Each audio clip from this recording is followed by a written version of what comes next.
Latest updates ఎప్పటికప్పుడు పొందడానికి big TV WhatsApp channel follow అవ్వండి. లింక్ డిస్క్రిప్షన్ లో ఉంది. ఇది వరకు ఎప్పుడూ లేదు. దాదాపు 55 ఏళ్ల క్రితం కలిగిన అదే భయం ఇప్పుడు కలిగింది. అయితే ఈసారి ఇంత గ్యాప్ లేదంటున్నారు మేధావులు. ఎప్పుడు ఏం జరుగుతుందో తెలియని పరిస్థితికి ఆల్రెడీ చేరుకున్నామంట. గత పాలకులు చేసిన పాపం శాపమై తెలంగాణను కాటేస్తుందని చెప్తున్నారు. అడ్డదిడ్డంగా భూమిని నరికితే అది భూకంపమై కళ్ళ ముందుకొచ్చిందని, కాళేశ్వరం కాటుకు ఇప్పుడు ములుగు, రేపు హైదరాబాద్ కూడా బలవుతుందనే భయాలు పడుతున్నాయి. అసలేమైంది? తెలంగాణలో భూకంపానికి కాళేశ్వరం ప్రాజెక్టే కారణమా? నిపుణులు హెచ్చరించినా గత పాలకులు వినలేదా? ఈ శాపానికి రాబోయే రోజుల్లో నగరాలు కూడా మూల్యం చెల్లించక తప్పదా?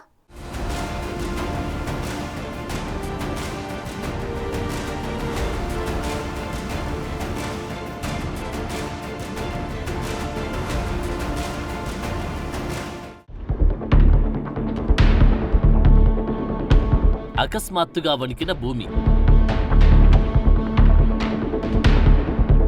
ఆందోళనలు కోటి రత్నాల వీణ.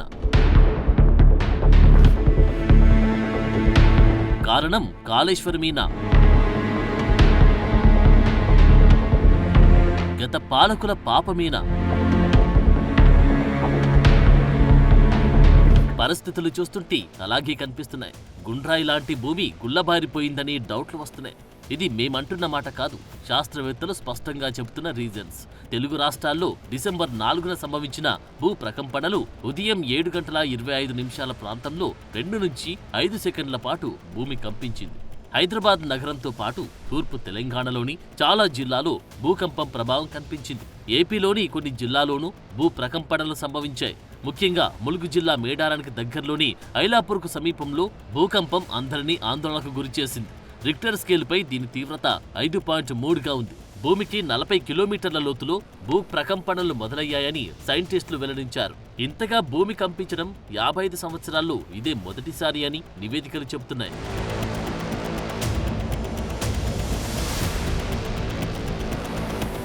అయితే ఇంత స్థాయిలో భూమి కంపించడానికి శాస్త్రవేత్తలు రకరకాల కారణాలు చెబుతున్నారు. ములుగు ప్రాంతంలో సింగరేణి గనుల తవ్వకం ఎక్కువగా ఉండడం వల్ల అక్కడి భూమిలో మెత్తదనం ఎక్కువగా ఉంటుందని అంటున్నారు. అందువల్ల భూకంప తరంగాలు వేగంగా వ్యాపించేందుకు అనుకూల పరిస్థితులు భూమిలో ఏర్పడ్డాయని చెబుతున్నారు. దాంతో పాటుగా ఆ ఏరియా గోదావరి నదీ పరివాహక ప్రాంతం కావడం కూడా భూకంపాలకు కారణమని అంటున్నారు. నీరు పారే చోట భూమిలో మెత్తదనం ఏర్పడి ఉంటుందని పేర్కొంటున్నారు. గోదావరి జలాల వల్ల భూమిలో గట్టిదనం తగ్గిపోయి మెత్తగా మారడం వల్ల భూమి కదలికలకు అనుకూల పరిస్థితులు ఏర్పడుతున్నాయని అంటున్నారు. అందుకే ఈ భూకంప ప్రకంపనలు ఎన్ని చోట్లకు రాగలిగాయని నిపుణులు అంచనా వేస్తున్నారు.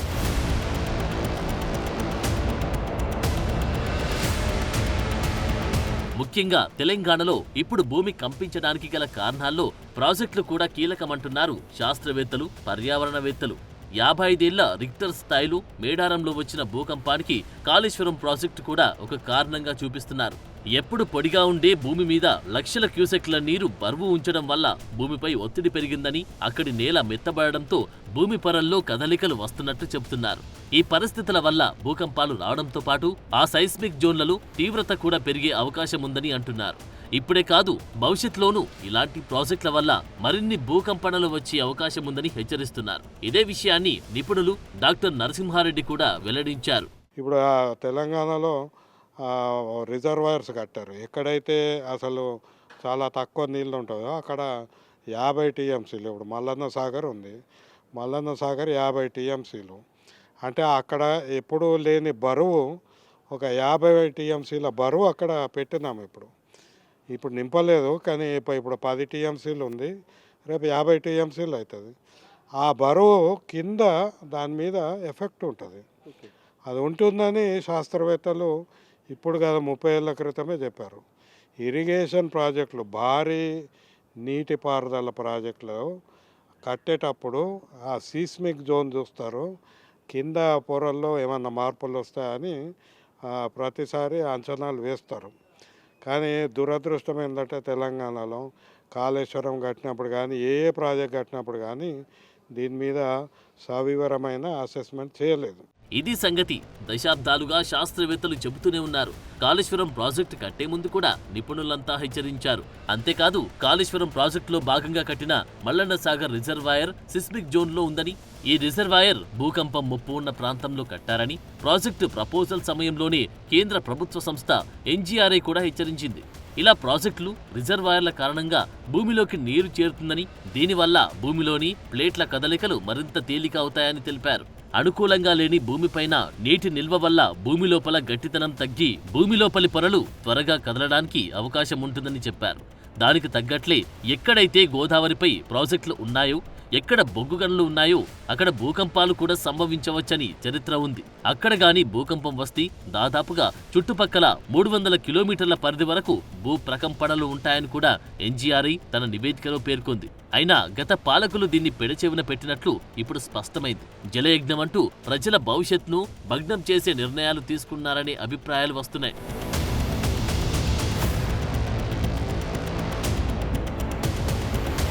తాజాగా వచ్చిన భూకంపానికి ములుగులో భూమి కంపిస్తే హైదరాబాద్ నుంచి విశాఖపట్నం వరకు భూమి కంపించడమంటే మామూలు విషయం కాదు. మొత్తంగా తెలంగాణ నేలపై ఇదివరకు లేనంత ఒత్తిడి పడుతుందని నిపుణులు చెప్పిన మాటలను అప్పుడు పాలకులు వినిపించుకోలేకపోయినా ఇప్పుడు దాని ప్రభావం స్పష్టంగా కనిపించింది. అసలు ములుగు ఉన్నదే గోదావరి పరివాహక ప్రాంతంలో.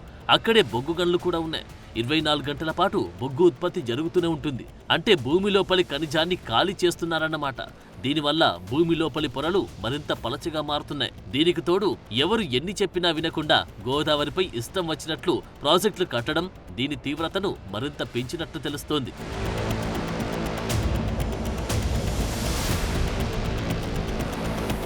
పద్దెనిమిది 1969 నుంచి 2020 వరకు లెక్కలు చూస్తే గోదావరి పరివాహక ప్రాంతంలో 25 సార్లు భూకంపాలు వచ్చినట్లు తెలుస్తోంది.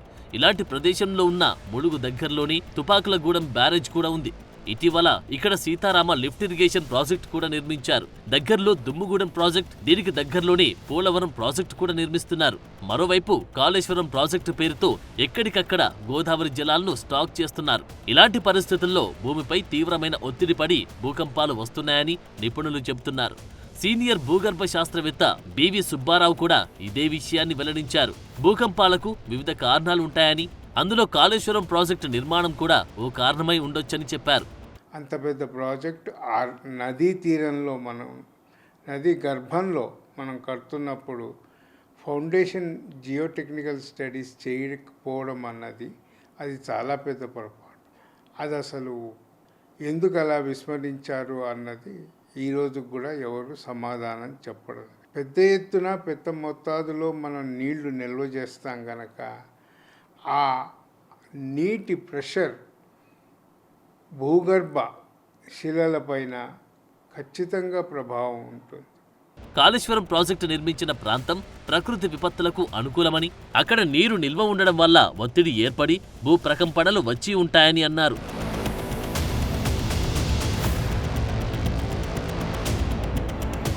ఇకపై మన ప్రభుత్వాలు భూకంపాలను దృష్టిలో పెట్టుకుని తగిన జాగ్రత్తలు తీసుకోవాల్సిందే. ముఖ్యంగా తెలంగాణలో జియోగ్రాఫికల్ పరీక్షలు చేపట్టాల్సిన పరిస్థితి వచ్చింది. 40 కిలోమీటర్ల లోతు నుంచి కూడా ప్రకంపనలు పైదాకా వచ్చాయంటే ఇది చిన్న విషయం మాత్రం కాదు. మనం సేఫ్ సిస్మిక్ జోన్లో ఉన్నాం కదా అనే పరిస్థితులు ఇప్పుడు లేవు.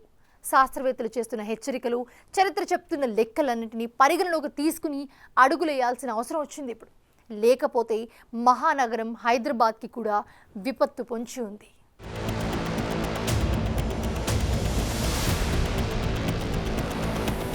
తాజాగా వచ్చిన భూకంపానికి కారణాలు ఏవైనా అది సంభవించింది. భవిష్యత్తులో అది ఎంత ప్రభావం చూపించగలదో హెచ్చరించింది. ఈ భూకంపం భూమికి 35 నుంచి 40 కిలోమీటర్ల లోతులో వచ్చింది కాబట్టి దాని ప్రభావం తక్కువగా ఉందని భావించాలి. భూమిపై ఒత్తిడి మరింత పెరిగితే ఈ ప్రభావం వేరుగా ఉంటుంది. భూమికి 10 కిలోమీటర్ల లోతులో గనుక భూకంపం ఏర్పడితే దాని ప్రభావం తీవ్రంగా ఉంటుంది.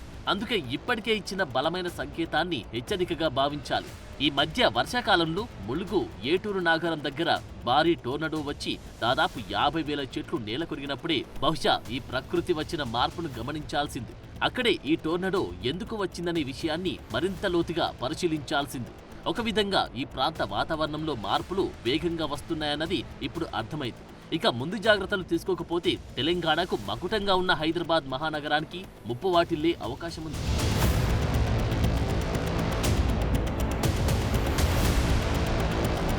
ఇప్పటి వరకు హైదరాబాద్ ప్రాంతాన్ని భూకంపాలు రాని ప్రాంతంగా భావిస్తూ వచ్చాం. అయితే తాజా భూకంపం కారణంగా హైదరాబాద్లోని కొన్ని ప్రాంతాల్లో భూమి కంపించింది.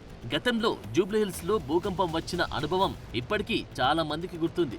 ఇప్పుడు అది మెట్రోపాలిటన్ సిటీగా ప్రపంచాన్ని ఆకర్షిస్తుంది. అలాగని జబ్బలు చరుచుకొని కూర్చుంటే అంతే సంగతి. హైదరాబాద్లో 40 నుంచి 50 అంతస్తుల భవనాలు నిర్మిస్తున్నారు. భూకంపాలు వస్తే ఆ భవనాలు నిలబడతాయా అనే భయం కూడా ఉండాలి. భూకంపాన్ని తట్టుకునేలా భవనాలు నిర్మించాలంటే చుట్టుపక్కల ప్రాంతాలు కూడా పటిష్టంగా ఉండాలి. తాజాగా వచ్చిన భూకంప కేంద్రం నుంచి 225 కిలోమీటర్ల పరిధి వరకు భూమి కంపించడంతో హైదరాబాద్లోని పలు ప్రాంతాలతో పాటు ఉమ్మడి ఖమ్మం, వరంగల్, రంగారెడ్డి, కరీంనగర్, జనగామ జిల్లాల పరిధిలో ప్రకంపనలు వచ్చాయి. హైదరాబాద్లోని వనస్థలిపురం, హైత్నగర్, అబ్దుల్లాపూర్ మెట్ పరిసర ప్రాంతాల్లో భూమి కంపించింది. కాబట్టి సేఫ్ జోన్ అనే భావనను పక్కన పెట్టి సేఫెస్ట్ జోన్ గా మార్చుకునే విధంగా చర్యలు తీసుకోవాలి.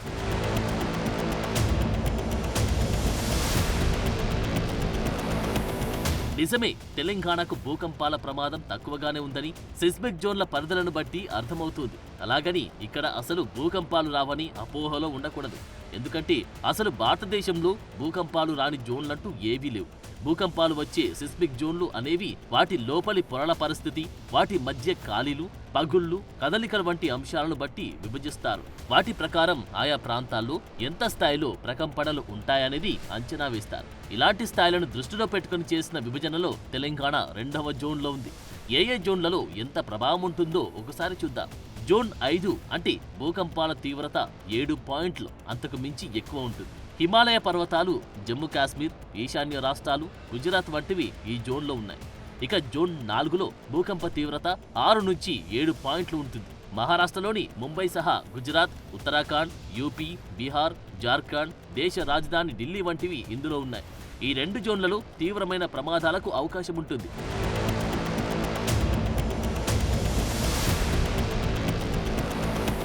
ఇక జోన్ 3 అనేది రిక్టర్ స్కేలుపై 5 నుండి 6 వరకు నమోదయ్యే అవకాశం ఉన్న ప్రాంతాలు.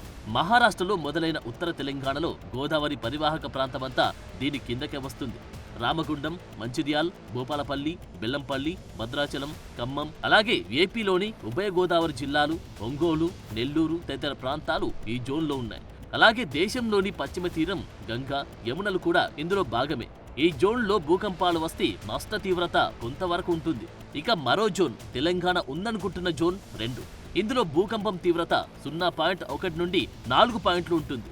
గ్రేటర్ హైదరాబాద్ చుట్టుపక్కల ప్రాంతాలు, నిజామాబాద్, నల్గొండతో పాటు ఏపీలోని నంద్యాల, కర్నూలు, అనంతపురం ఇందులో వస్తాయి. సాధారణంగా ఈ జోన్లో వచ్చే భూకంపాలకు నష్టం ఏమీ ఉండదు. చివరగా జోన్ 1లో చాలా తక్కువ స్థాయి ప్రకంపనలు కనిపిస్తాయి. అయితే ఇప్పుడు తెలంగాణ ఉన్న జోన్ బట్టి చూస్తే 2వ జోన్ దాటి 3వ జోన్లోకి మారిన సంకేతాలు కనిపిస్తున్నాయి.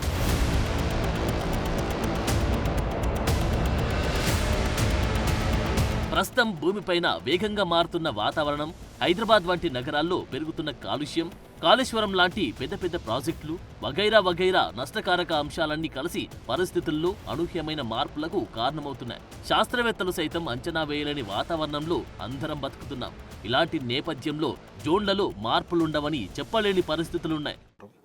మనకు national Jio physical research institute వాళ్ళు ఎప్పుడూ పరిశోధన చేసి మార్పులు ఎక్కడెక్కడ వస్తున్నాయి, ఇదివరకు సీస్మిక్ జోన్ కానిది కొత్తగా సీస్మిక్ పరిస్థితి ఏర్పడుతుందని కూడా చెప్తున్నారు. సో ఇప్పుడు 5.3 వచ్చింది, కానీ ఇంకా ముందు పెరిగితే మనం ఆశ్చర్యపోనక్కర్లేదు. ఎందుకంటే ఈ మనము చేస్తున్న కార్యకలాపాలు అంటే కేవలం రిజర్వాయర్ వల్లనే వస్తుందని కాదు, దాంతోపాటు మనం బ్లాస్టింగ్ చేస్తున్నాం, దాంతోపాటు ఇంకా అనేక రకాల అనుబంధ కార్యకలాపాలు జరుగుతున్నాయి. కాబట్టి దానివలన ఈ భూకంపం ఏర్పడవచ్చు, అవకాశాలు పెరుగుతాయి.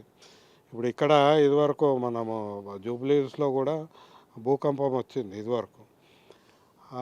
అప్పుడు కూడా చెప్పింది ఏంది, వీఆర్ సిట్టింగ్ అనే పర్టికులర్ జోన్, ఇక్కడ మనం కొన్ని కార్యకలాపాలు చేస్తే అది మళ్ళా భూకంపాలు వచ్చే అవకాశం ఉంటుందని చెప్పారు. నిపుణులు చెబుతున్న దాన్ని బట్టి మల్లన్న సాగర్ వంటి ప్రాజెక్టులలో 50 టీఎంసీల నీళ్లు నింపకుండా 5 టీఎంసీలతో సరిపెట్టాల్సిందే. లేకపోతే భవిష్యత్తులో ఎలాంటి పరిణామాలు వస్తాయన్నది ఊహించడం కూడా కష్టమవుతుంది. అందులోనూ ప్రాజెక్టులు కట్టిన ప్రాంతంలో భూకంపాలు వచ్చిన సందర్భాలు దేశవ్యాప్తంగా చూస్తే చాలానే కనిపిస్తాయి. అలాగని ప్రాజెక్టులు కట్టినంత మాత్రాన భూమి కంపించదు. వాటికి తగిన భూభాగం, తగినంత ఒత్తిడి మాత్రమే తట్టుకోగల ప్రదేశాలను గుర్తించాలంతే.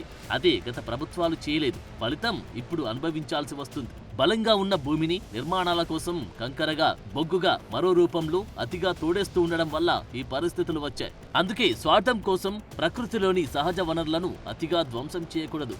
అలా చేస్తే ఇలాంటి దుష్పరిణామాలు ఎదుర్కోవాల్సి వస్తుంది. ప్రాజెక్టులు, ఇతర అభివృద్ధి పనులు చేపట్టే సమయంలో భూ స్వభావానికి సంబంధించిన టెక్నికల్ అంశాలను విస్మరించకూడదన్నది తాజా భూకంపం మనకు నేర్పిన పాఠంగా చూడాలి.